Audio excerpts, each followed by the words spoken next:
on the Bangladeshi side, I have, of course, spoken to many people who were involved for all the people who were traumatized and suffered in that conflict. And I think that is really the duty of the international bodies, even at this late stage.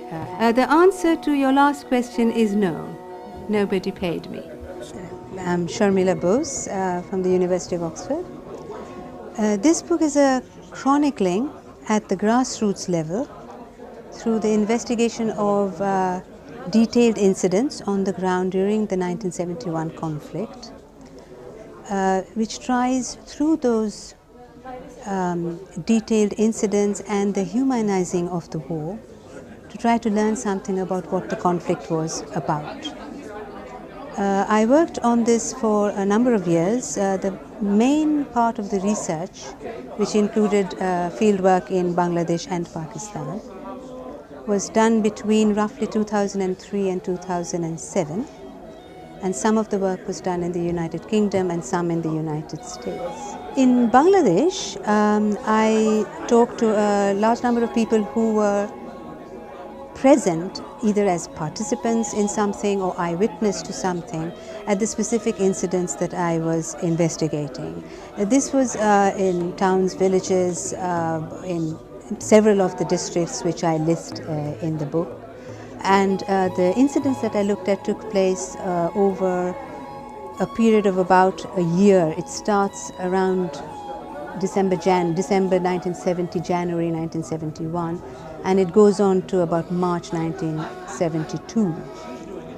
And so all of the people who were on the ground and were participants or eyewitnesses are the ones I focused on in Bangladesh. And so as you can imagine, there are a large variety of people there depending on where it was and what the incident was. In Pakistan, I concentrated on trying to find people who were junior army officers at the time serving on the field in East Pakistan, because these were the people who were actually carrying out martial law duties there, who were doing counterinsurgency and war fighting. I did talk to some of the very senior people. I was fortunate enough to be able to talk to General Niazi before he passed away. I have talked to Sahibzada Yaqub Khan.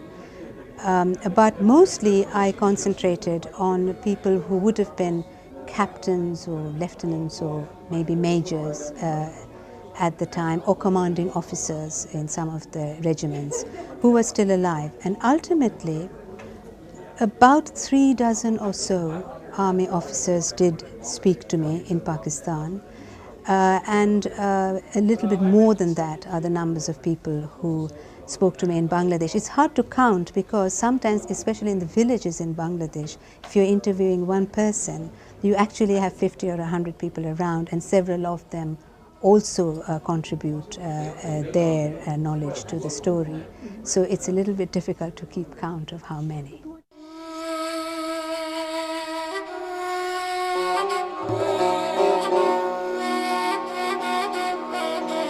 Oh, 1971 has been with me since I was a child, growing up in Calcutta. I have memories of my own, of the trauma and the suffering that seemed to happen right next door to us. My family members were involved in refugee relief and so on at the time. And so it's been with me ever since then. It was my introduction to international politics. And so I've long felt that I should write something about it, but the opportunity did not come until about 30 years or 35 years after the event. The narrative is actually very balanced, but there are people, I'm sure, in both Bangladesh and Pakistan who will have difficulty with it. That is because in the past 40 years, both countries, and India also in its way, have indulged in nationalist mythology building. And there hasn't been enough of dispassionate, systematic research on this conflict. And so, because so many of us have grown up with these narratives, and I myself grew up with the Indo-Bangladeshi dominant narrative. I myself did not know when I started this research that I would hear a different story. I didn't know that. When I started the research, I thought, because this is a very poorly documented conflict, that I would be filling in the details and strengthening the documentation of this conflict. It's only after I started doing the research I found that what people were telling me, the story that was emerging from the ground, was rather different from the dominant narrative that I had grown up with. And I had difficulty accepting that myself. So I understand that people both in Bangladesh and in Pakistan who have grown up with this nationalistic mythology will have difficulty in accepting a correction of that. But that is inevitable in any conflict and should have really come earlier.